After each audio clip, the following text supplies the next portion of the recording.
Hey guys, my name's Blake Kitchens. It's Hound Hogs Barbecue, and today I'm going to teach you how to do that perfect prime rib. Let's get to it.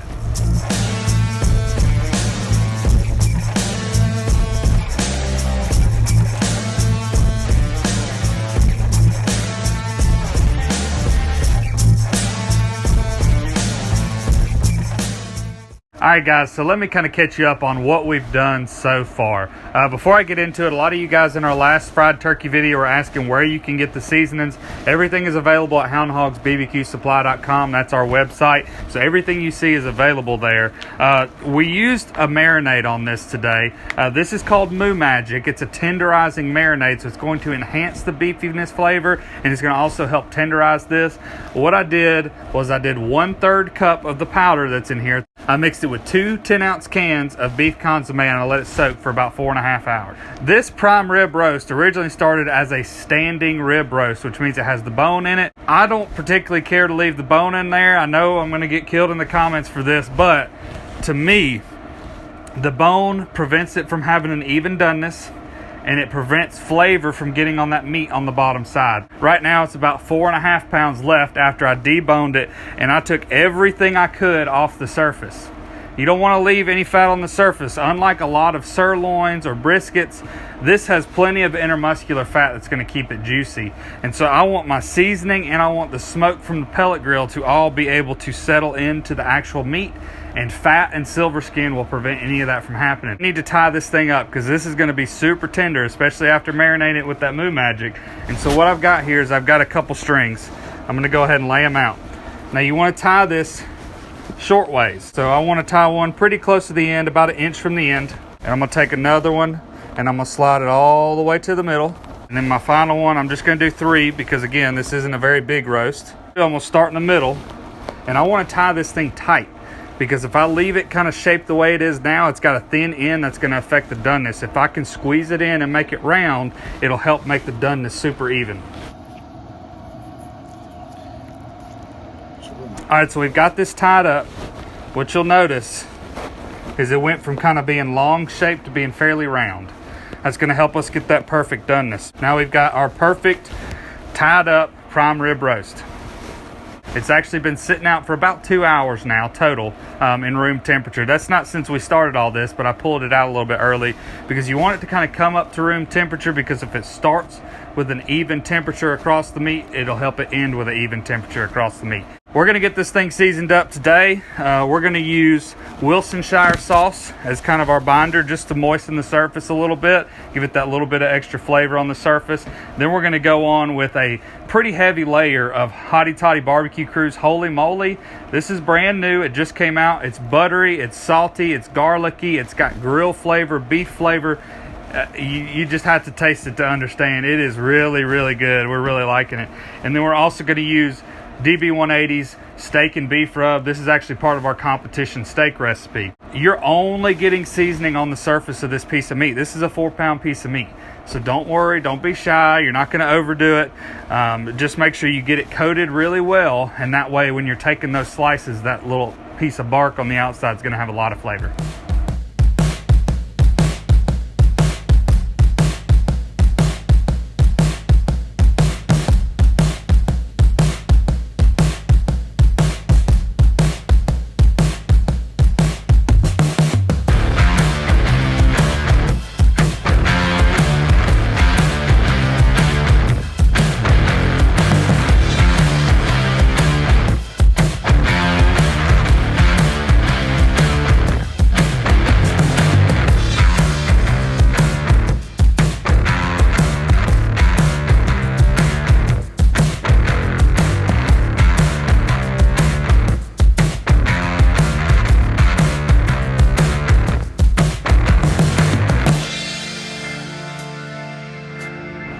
All right, so we got it all seasoned up.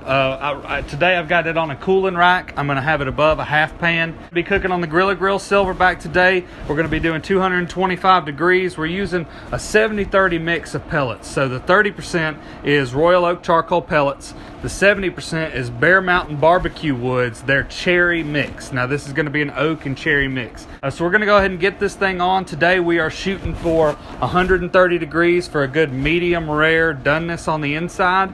We're going to put the meter probe in there. We're expecting somewhere between 35 and 40 minutes a pound. So let's get this thing on here.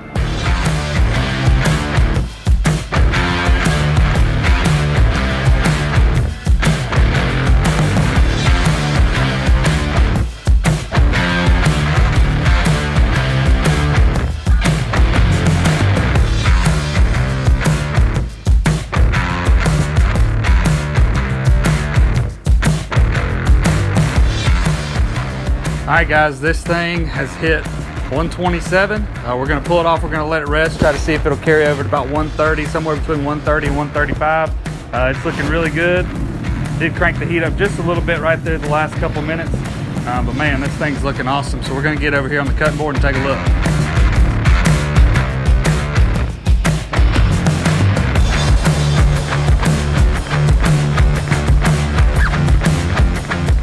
It's been right at 4 hours. I mean, it cooked exactly like we expected it to. Number one thing we're going to do first is take off the butcher twine, because that's not a good bite, no matter who you are. All right, let's see what this thing's got. Take this first slice off the edge.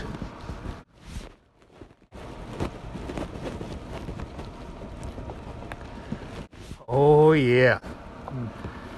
We're going to cut about pencil thick slices.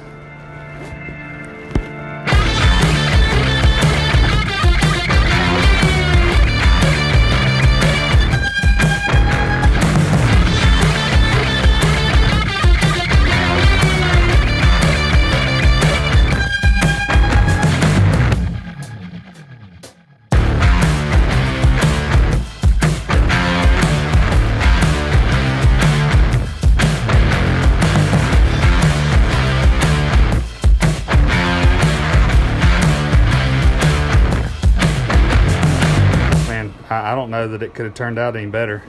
I got us a piece picked out right here. Yeah, I wish you'd hurry up and cut it so I can eat it. Man, that's tender. Yeah. That is like, I don't know if you guys can tell or not, but like, you see how tender that is? I mean, you can't ask for much better than that. You can see it from the side. You got pink wall to wall. You got that classic red juice. It's not blood.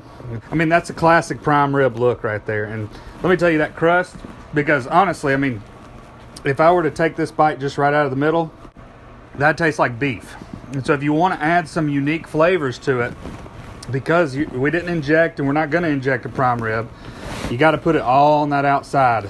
And man, I'm gonna have to give me another bite. I was Let's see. waiting for you to cut me. I want some off of the end. You want some off the end cut? Yeah, with all that crust on it. I don't know. Mine looks pretty good too. Oh yeah. I can taste the Moo Magic because I've used it enough. I know what it tastes like. It's that the kind of beefy flavor, but I can really taste those individual rubs too. Yeah. Maybe that's just me because I've used these things so many times, but man, it's so good. I think that's it for us today, guys. I mean, this is a super easy, classic way to do a prime rib. Hit that doneness, make sure it's room temperature. Take it slow, do 225 to get as much of that smoke flavor as possible. And it'll turn out great just like this one. That's it for us, guys. As always, we want to encourage you guys to turn those ideas into realities. Get out there and cook something new. We'll catch you next time.